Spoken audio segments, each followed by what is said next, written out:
Okay, so there was a fascinating article in this week's Jewish Journal by Rabbi Chaim Steinmetz, who is, I think he's a rabbi at one of the Orthodox schools in New York. I forgot which one, maybe KJ. And he poses the punchy rhetorical question, is all of rabbinic law a violation of the Torah? Which is a legitimate question, particularly given verses from this morning's Parsha, where God instructs through Moshe that you should not change the words that I'm giving you, yamin or smol, left or right, meaning you should observe them exactly as they are, which means that the Karaite revolution in the 8th and 9th century CE may have been the most pristine attempt to restore living life according to the Torah as possible, right? And as possible, the Karaites look at rabbinic Judaism, all of us, as heretics, because we took the 5 books of Moses, we our ancestors, we said, that's a nice start. Some of the words mean exactly what they look like they mean, and some of the words mean the opposite of what they look like they mean, right?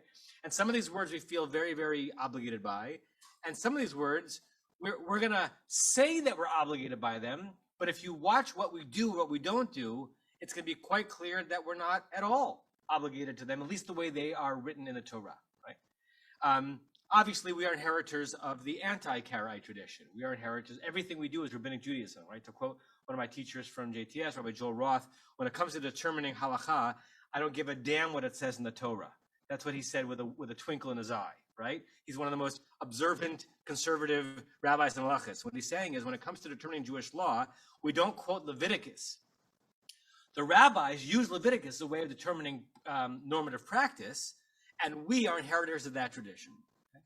Sometimes it's possible to see in real time the rabbis reckoning on a meta level with their own obligation to transform Torah into livable law. Because if you go to shul regularly, as opposed to just kind of see the highlights, there's plenty of material in Torah law that you would have a hard time living by your ethics, by your conscience, by your sense of morality. Just in this past week's Parsha, where we had the laws of going to war, some of the laws going to war that when you're, warring against certain peoples, particularly ones that are close to the land of Israel, you're supposed to show no mercy whatsoever. You're supposed to kill man, woman, and child. So they learn the lesson. They don't bother you again. If you're going to war with people who are farther away, you can be a little bit merciful, only kill all the males. So there are clearly aspects of our revered, beloved tradition, the text that we kiss when it goes around, that we have some, and our ancestors had some, issues with. What I want to do today is go through some of the most classic material on the rabbis reckoning with, working through, struggling with maybe, some of the most challenging verses in the Torah. And again, we should probably do this much more slowly, but I wanted you to just get a taste of it. And the question I want you to be asking yourself as we're going through is, what are the rabbis doing when we get to the text in the Mishnah? And is there more than one way of understanding what they're doing, right? Because it might be an obvious thing what they're doing, but it might be a less obvious thing that they're doing as well. What section are we talking about? The section that Barry just read about the Ben Sorer Umoreh, the son who is rebellious and wayward. Here are the verses, 4 verses from the beginning of Parshat Ki Tetze. Ki yele ish, if a man has, ben, a son, sorer umoreh, wayward and reckless and rebellious. Einenu shomea b'kol aviv v'kol imo, does not listen to the voice of his mother or his father. I switched that around. His mother, or his father, or his mother. Okay, good question. All right, so hold on to that question, because the vav can be an and or an or. V'yasruoto, they wag their fingers at him. They try to bring him in line. V'lo yishma elehem, he does not listen to them. Okay, so in one verse, you're seeing a story that maybe you know quite well if you ever tried to raise a child. V'tafsu bo aviv imo. Already by verse 2 of this section, we are in action mode. They shall take him, his mother and his father, v'hotziu oto, bring him out, el zignei iro, to the elders of his city, v'el shar makamo, to the gate of where they are living, v'yamru, and they say publicly, el zignei iro, to those elders, b'nei nuzeh, this son, sorer umoreh, he is wayward and he is rebellious. Eineno shomeh bekolenu. He does not listen to our voices. Zolel, he is a drunkard, besoveh, and a glutton, or vice versa. What's that? Good question, right? So in verse 20, they're giving testimony to aspects of his waywardness that were not present in verse 18. But we're only 3 verses into the section, so it's still developing the picture. Uragamuhu chol anshe iro bavanim. All of the men of his town stone him with stones, vameit, and he dies. This is capital punishment. Uviarta hara mikirbecha. This seems to be a cause and effect here, and by doing so, you will root out the evil in your midst. V'chol Yisrael, and after living in a society where this is what they do to their wayward son, I'm interpolating here, all of Israel, yishma'u, they will learn to listen, ve'yura'u, and have awe. You better believe it. Okay, right? Listen, we could spend an hour discussing our reaction to these verses. We could spend an hour asking the kinds of questions that Barry and Alan asked, which is like, why is this letter here and why is this added here? Is there any questions of what this verse is asking us to do? Right? If you're living in a realm where Holy Writ is transmitted to you from the divine, right? Leave the corners of your field for the poor. Don't work on Shabbat. Don't boil a kid in its mother's milk. Stone your child who does not listen to you. There's no winking in this verse. There's no irony. There certainly doesn't seem to be any like self-aware irony. Right? There's no sense when this verse is introduced saying, hey, we're going to lay in these verses to the same trap as the other verses, but we all know we don't really mean it. When you're reading through Parshat Varim, there's no indication that we should be reading these verses with any less earnestness, any less an expectation that we're supposed to act on it than the other verses. Okay? And that seems clear. It's hard to find a biblical scholar who reads that any differently, except that the sages, I would say, blessedly read it very, very, very, very differently.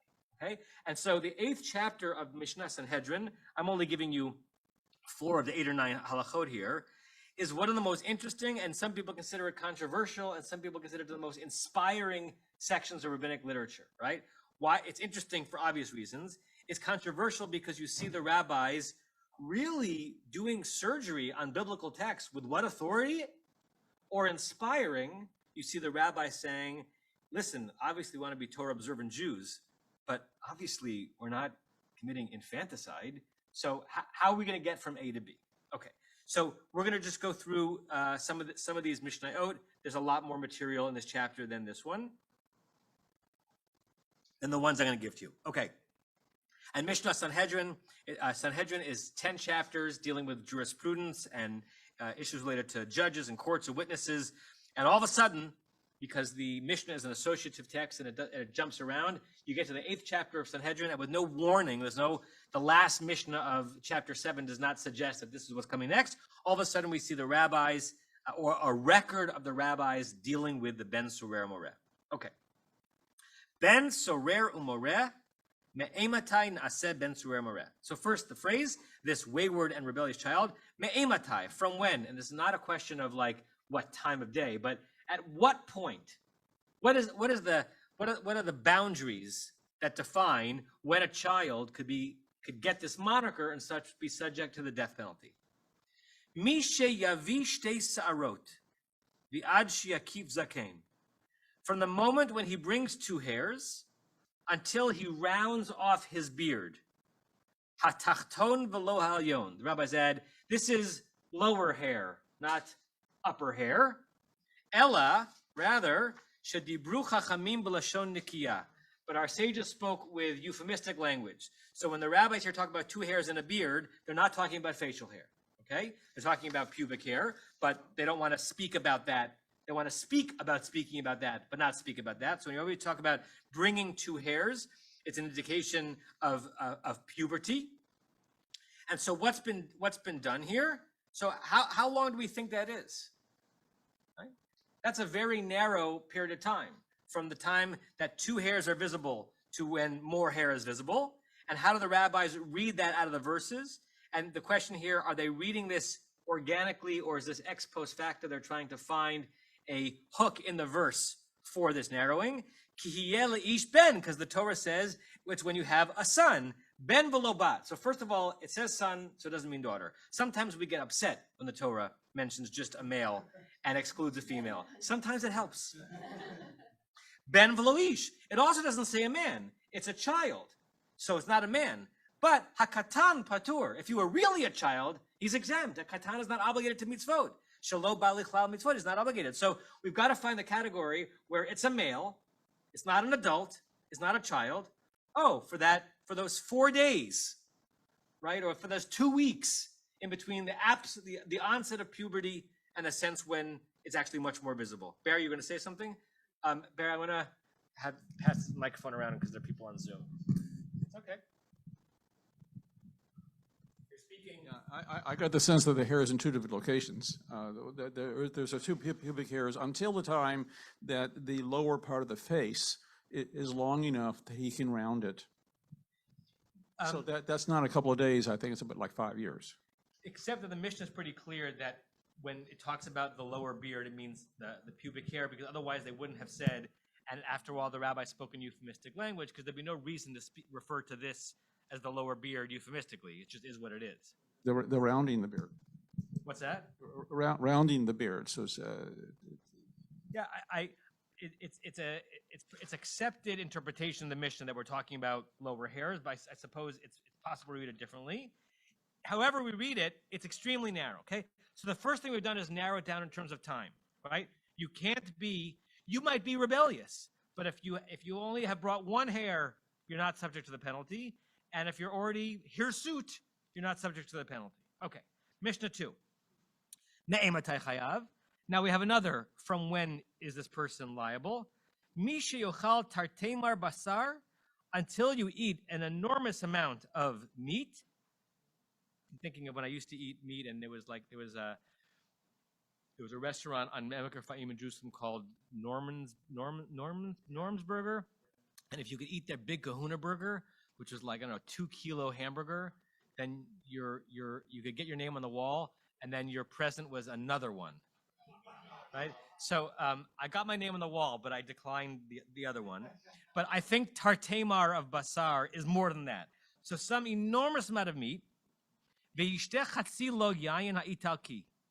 he also drinks a half log. It's a lot of wine, and not just any wine, Italian wine, which is very strong and very expensive. Okay.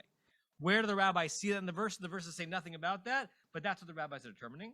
Rabbi Yossi Omer, maneh basar v'lo yayin. Even more than that, right? Forget this chatzi log. He might be someone you want to discipline if before that, but it's not until he drinks an entire log of yayin and has a maneh of basar that he's obligated. Achal b'chavurat mitzvah. Let's say he ate this amount, and he was in that 1 week period where he's liable, but he was doing it as part of like a mitzvah group, like they were out celebrating some holiday. This is now going to be a string of ifs.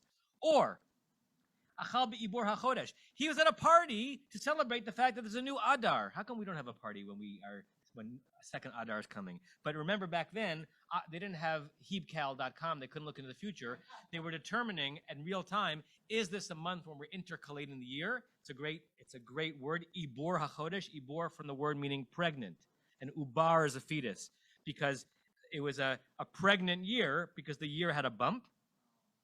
So if he was eating it in that situation, or achal maser sheni b'Yushalayim, there is a second tithe that in certain years in the Shemitah year cycle, you were supposed to, a second tenth off of the tenth that had been taken off, and it was supposed to be taken to Jerusalem and eaten there with celebration, or if it was too much for you to schlep your oranges or your potatoes or whatever to Jerusalem, you would convert that produce into coins, take the coins with you, you would go to Jerusalem, you eat it there. Some people believe that the reason why this was set up is so that Jerusalem would actually have an active economy, and also that people would have more of a reason to be going and making a pilgrimage there. So if this kid aged 12 in a day and 12 in 2 weeks ate that much of wine and that much meat, but he was doing it because he was in Jerusalem celebrating the second tithe, or achal nevelot v'trefot, or if he was eating treif, right? He had this amount, but it was the two different kinds of treif, right? The animals that was found to have a blemish once killed, or an animal that died of natural causes out in the field, or shkatzim or masim, or the meat that he was eating were creepy crawlies or snakes, yuck, or achal tevel, he ate produce that had not been tithed, umaser rishon shelo nitla trumato, or he ate from the first tithe from which its own tithe had not been taken, umaser sheni behekdesh shelo niftu, or two other categories of food that is supposed to be eaten in a certain sanctified way, achal davar shehu mitzvah, davar shehu avera, if he was eating it to fulfill a particular mitzvah, or if he was eating it to violate a particular mitzvah. Achal kol ma'achal v'lo achal basar. Let's say he ate all this amount of food in the right situations, but it wasn't flesh. Shatah chol mashkeh v'lo shatah yayin, or he drank that amount of intoxicant in that 1 week during his life that he was obligated, and it wasn't any of these other situations. But it wasn't wine. Eino naseh ben sorer mareh. He is not considered a ben sorer mareh, such that he's subject to the punishment. Ad sheyochal basar ve'yishteh yayin, until the point that he eats meat and drinks wine. In these circumstances, shet ne'amar, they bring a proof text. I say proof text here because normally a proof text proves something. Sometimes, all the time, the rabbis bring quotations from verses, and when you read the verse, like, oh, that's why they're saying that, because that's a good proof text. Their proof text here are the two words that Barry asked about, because the verse says in the third of the 5 verses that we read that our son is Zolel and Sove. Now, it's barely a proof text, because we don't even know what those words mean. Those are near hapax legamina in the Torah, in that the words appear almost only here and nowhere else. So we only know them from context. It's not like you read the word Sove, like, oh, I know what Sove means. Sove means someone who drinks this much Italian wine in this situation. No. So it's a proof text, but an extremely convenient proof text that is, maybe they convinced themselves and were happy that they wrote these laws there, but it's not really an obvious proof text that makes us say, oh, of course, that's why they're saying that. Yes, Irv. Let's give Irv the mic.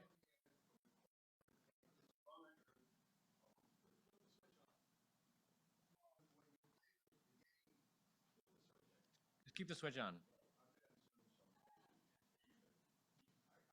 Completely different take. It's really, when I heard it, it was the broken windows theory. You got to stop bad behavior before it starts. So they're making an example of an extreme case, because the real impact is the impact on the community of having kids kind of go do what they want to do, there. Yeah.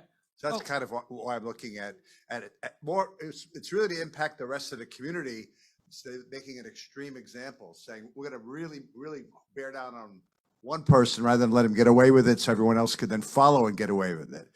Right, good. There's an active tension here. The easiest thing is to look at the verses Dvarim and say, oh, this is just crazy. This is fundamentalism. This is Wahhabism. This is Saudi Arabia. And our morals are more refined than that, and we don't have to pay attention to these verses, right? It would also be easy. It would be horrific, but it would be easy to say, this is what the verses tell me to do. I suppose that's what I should do, right? The verses tell me to sacrifice my son, or the verse tells me to not sacrifice my son, but to circumcise my son. I haven't interpreted that out of reality. I do it. I don't know why. It feels weird when I'm doing it, but I do it. So both of those would be easy ways of reading the verses. More challenging is what you're bringing up, Irv, is that the verses were about a real societal phenomenon. About a societal phenomenon that, as we'll see in a second, has been real throughout all of history and is still real on some level, and that is, how does a family and a society raise mensches, put boundaries in so that the values are transmitted, don't terrorize a society by punishments and incarcerations that push against our sense of morality, but don't permit anything and everything. Because when you permit anything and everything, society doesn't look so good, and cities don't look so good. Deb.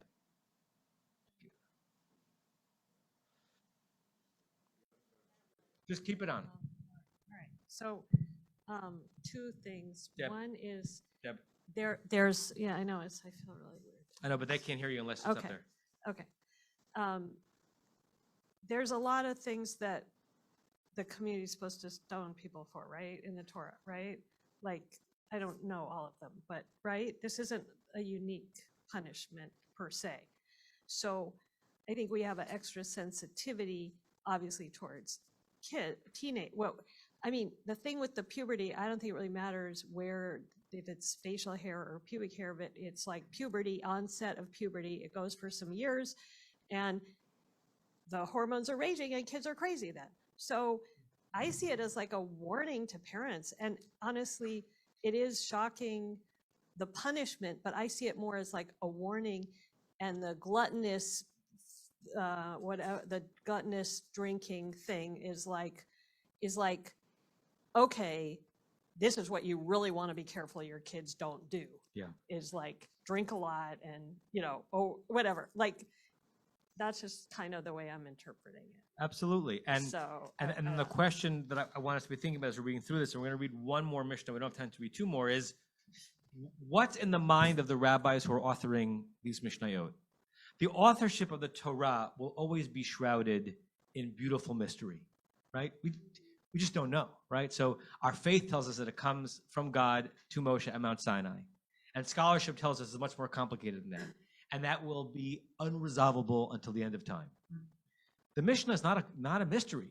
There were rabbis sitting in rooms in Tzipori, in the Galil, and in Yavna near Tel Aviv, and they were writing these laws down, and they were real human beings, and we know their names, and what were they thinking? And what did they think they were doing? And did they think they were involved in something chutzpahdik, righteously chutzpahdik, or did they think they were just kind of following the rules of hermeneutics, of biblical interpretation, and this is what came out? Let's read one more, and then I'll ask you to answer that question. What do you think they were doing? The next Mishnah, further limiting. Ganav mishel aviv v'yachal bershut aviv. Let's say he stole something that his father owned, and he ate on his father's property. Or mishel acherim v'yachal bershut acherim. Or he stole other people's property, and he ate it on their property. Or mishel acharim v'yachal bershut aviv. Or he stole other people's stuff and ate it in his father's property. In all those situations, Eino naseven sorer mareh. He's not considered a rebellious child such that he's liable to the punishment. Ad sheyignov mishel aviv, until the thing that he steals belonged to his father. V'yochal bershut acharim. But he eats it in other people's property. Why? Rabbi Yossi bar Rabbi Yehuda Omer, ad sheyignov mishel aviv u'mishel imo. Not a why. Rabbi Yossi bar Rabbi Yehuda adds on an even greater limitation. He doesn't become obligated to this terrible punishment until he steals that which belonged both to his mother and to his father, and then eats it in the property of others. Okay. The chapter goes on, right? So we've got a law that seemed pretty broad. A rebellious child who is eating and drinking his way through adolescence, stone him, right? It sounds almost Monty Python-ish. Stone him, right? Already in 3 Mishnaic verses, or Mishnaic texts, the range that someone would have to fall into in order to be liable to this punishment is extremely narrow to the point of impossible, right? What do you think the rabbis thought they were doing? What was their mindset? Hannah? They were trying to make it impossible to kill your son. They didn't want that. Say it one more time in the microphone. Oh, they didn't want the sons to die. They didn't want that. Okay. And so they looked carefully at the text and then figured out ways to get around this terrible decree in Deuteronomy. Yeah. So one view is, and we like this view, we are liberated by this view. We modern progressive Jewish movements are inspired. We are given validation by this view. The rabbis looked at verses of the Torah that they could not countenance. They said to the Torah, we were listening carefully, Torah, when you outlawed child sacrifice. We listened carefully when you told us that we're supposed to value all life. So we think we know you better than you know you. And you're giving us these verses and we're saying, yeah, like we can't Sharpie the verses out. We can't say, instead of there being 613 mitzvot in the Torah, there's 612, but we can use all of our interpretive skill to make sure that this situation will never be put into practice. And now either that the Karaites looked back at this chapter and Mishnah and said, what were you doing this is heresy. This is blasphemy. This is saying you know the Torah better than the Torah knows the Torah. And we say, thank goodness there was a thrust in rabbinic literature to look at aspects of the text that are problematic, say we can do something with this. And we can do something without crossing it out. Right? And you probably each can think of a verse right now that when you read it in the Torah, you cringe. And because you're a member of a traditional conservative synagogue, we don't not read verses from the Torah. We don't not read hard verses from the Torah, whether it has to do with issues with children or other things. Because we're descendants of a tradition that reckoned with, dealt with, did not throw out, but found a way to narrow the negative impact of some of this material. Warren? Okay, the way, to me, the interesting question is not so much, I mean, I understand obviously the rabbis never wanted to have this law enforced. To me, the interesting question is why is it there in the Torah in the first place? Yes. And I think it's, and it's suggested, I think in the last writings that you have here, that it is a lesson and maybe more metaphorical of the seriousness of children who are wayward and the effect that that has on the community and the future, and that it is so serious that metaphorically the child should be stoned. Yeah. Okay, so maybe it doesn't mean that the child should literally be stoned, but maybe that the child should literally be saved, so to speak. You know, that there should be salvation for that child, Yeah. and redemption. Right. And that's what this is about. Right. So maybe it either means that the child shouldn't literally be stoned, or it means that the child should literally be stoned. And then the rabbi's interpretation of it, such that it never actually came into practice, was an act of righteous chutzpah. And scholars to this day debate this, right? A few months ago, you may have heard the news, the greatest living Talmudist alive, Rabbi David Weiss of Livni, who I speak about all the time from the pulpit, who was a professor at JTS and then at Columbia, and a mind who knew the Talmud on a level that we can't even fathom. He had a famous article, I forgot in what scholarly collection in the 1980s, basically pushing against the way you and I are all instinctively reading these verses.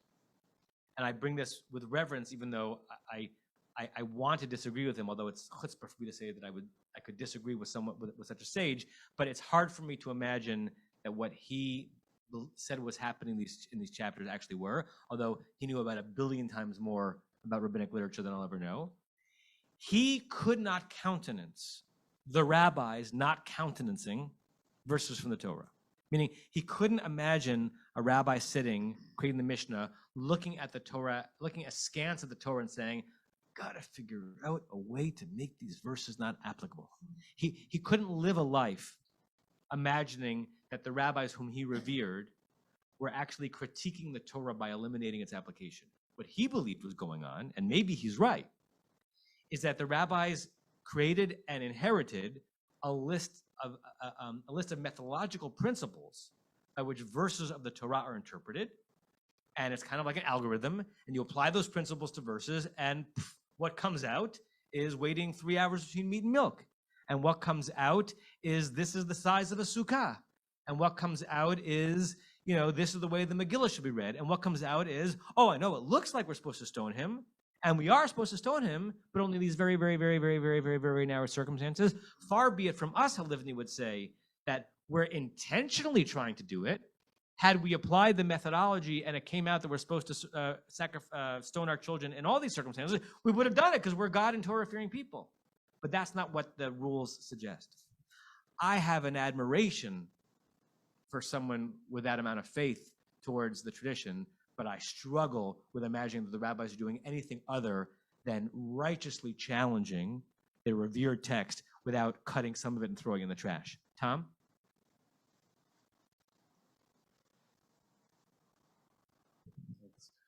My question is, with given that argument from that you just made, those are all, but it's always based on proof text. And as you said, these are not, it doesn't make sense. They don't seem to be following the way they usually do things here. They seem Right. to be just sort of making it up. And, Right. and the proof text, as you said, they give, it's not a proof text. Right. It's I just don't remember the specific arguments Rabbi Livni marshals to make his argument. I read this article a long time ago, and it was a core article for us to study at JTS because it was something to reckon with how we imagine our power, our authority as interpreters of the tradition. Can we also look at verses from Leviticus and say, yeah, like it did mean that, but it actually meant a very, very, very, very narrow version of that. And that's what we're going to maintain as a prohibition.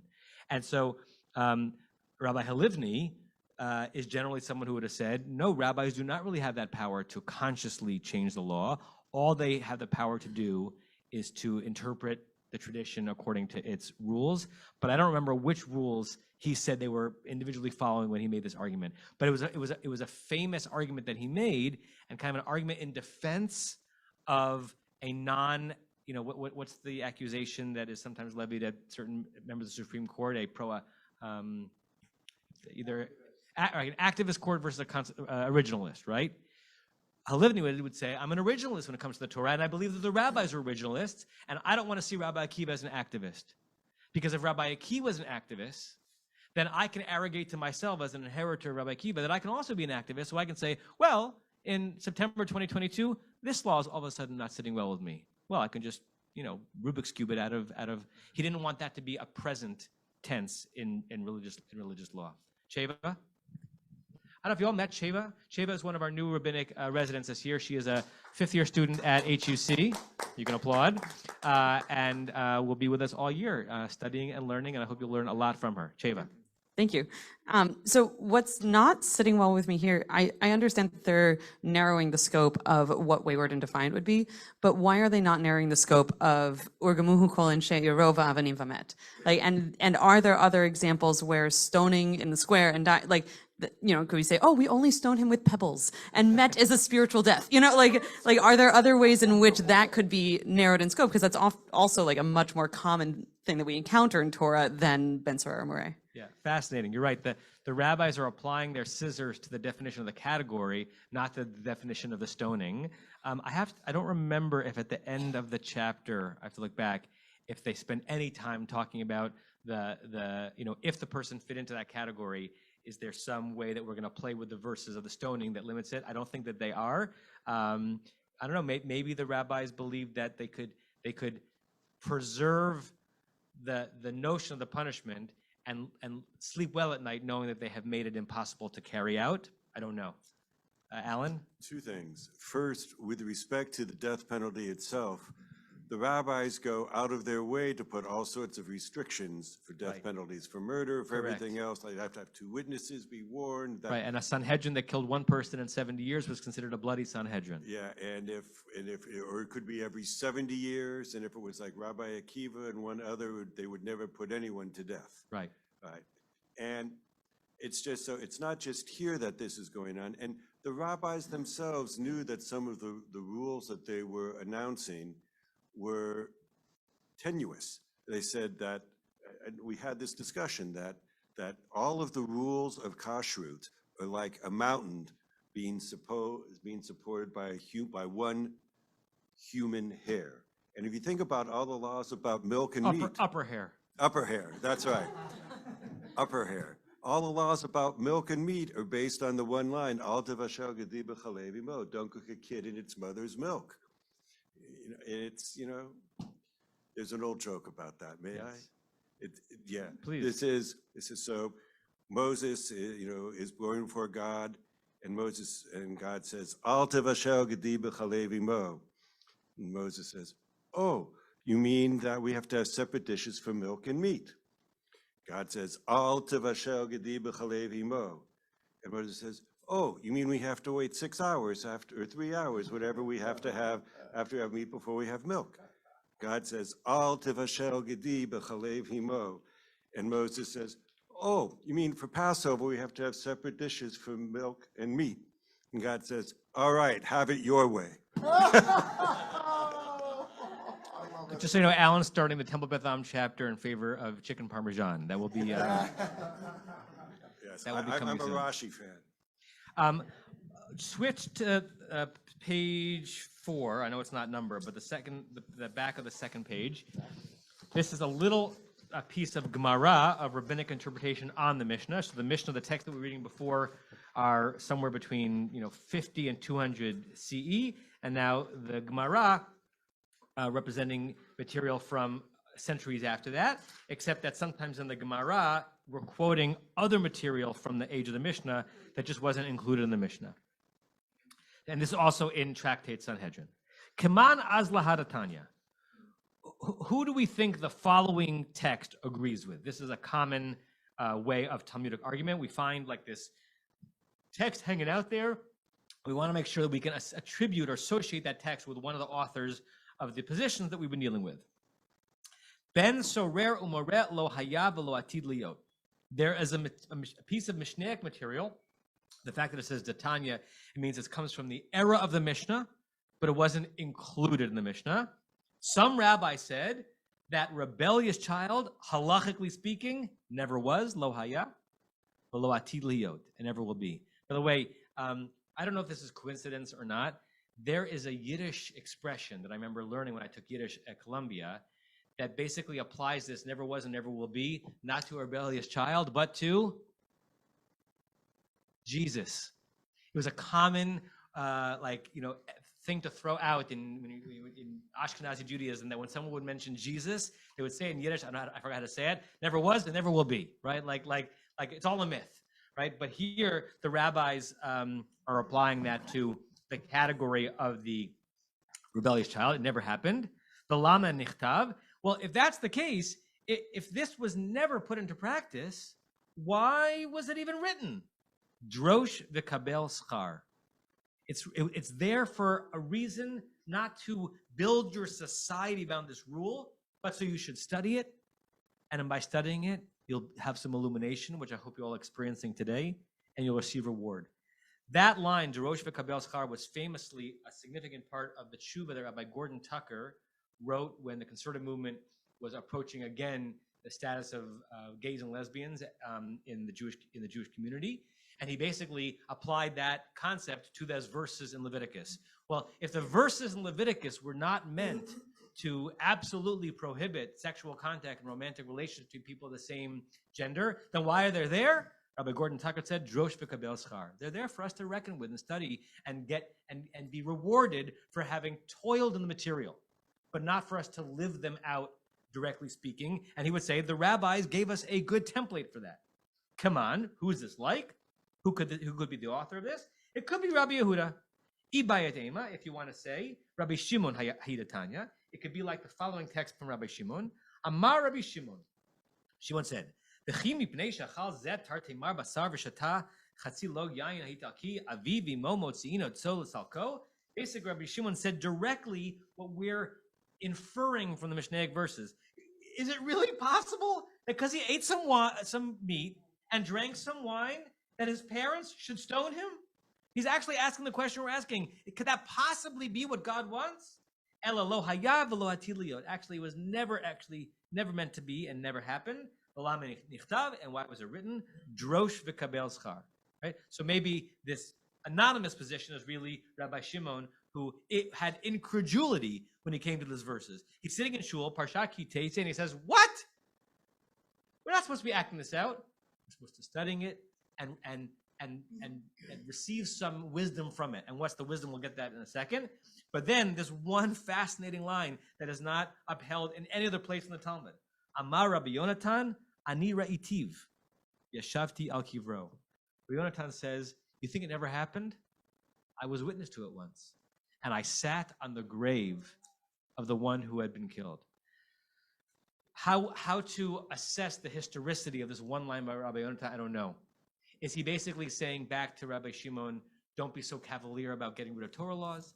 Is he saying, in my village in the Galil, they did it, and I sat on his grave? And is he saying he sat in his grave sort of triumphantly, like yeah, it was supposed to be done and did it? Or is he saying with a sense of heaviness that I was witness to it, and I sat on the grave of this child who was killed for this reason? Irv?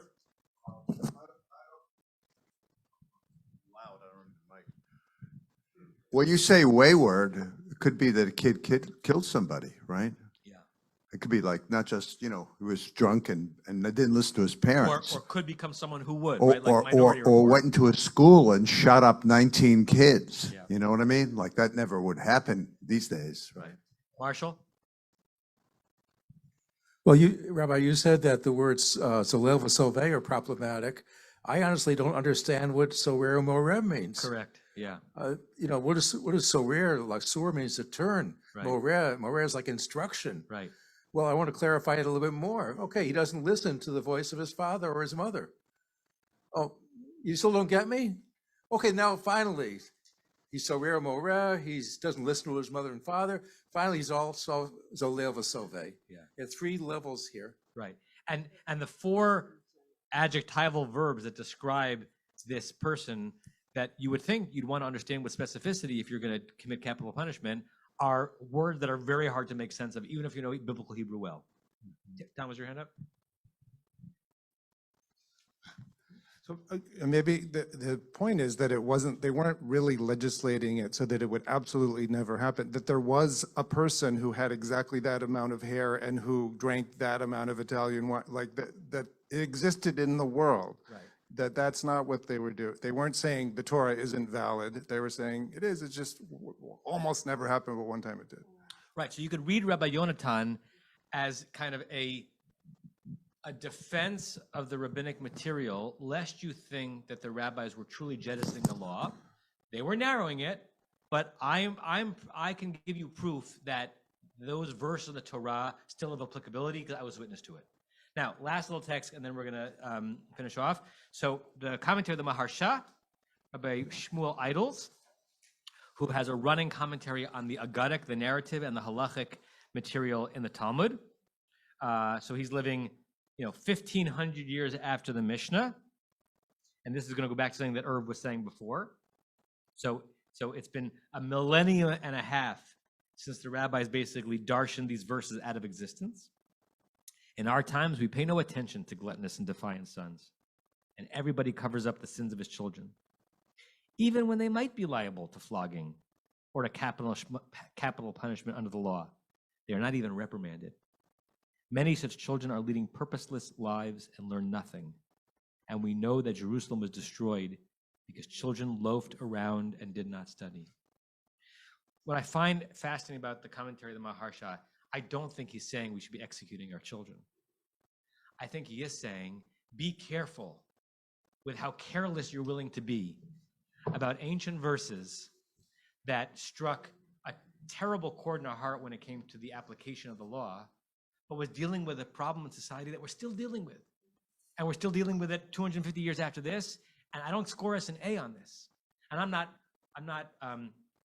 reprimanding any individual person, including myself, but I certainly don't score society an A in how to figure out how to keep children away from not living lives of menschlichkeit and not becoming so far off the grid that they wreak havoc in society. It's still happening. It's happening probably even worse.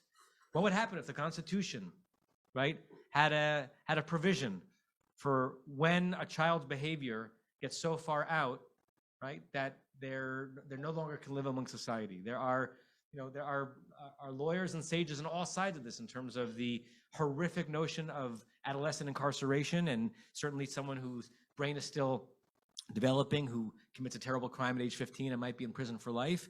There's parts of our conscience that bristles at that. And there's parts of us that recognize that if there are not serious consequences in place, right, evil is going to find its way to manifest itself.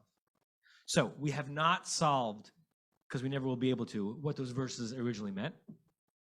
We have not solved, because we've never been able to, what the rabbis were actually doing when they came to those verses. And we have not solved how to fix the societal problem that those verses were trying to fix. But hopefully we've studied, and from the heavenly abode we'll receive reward.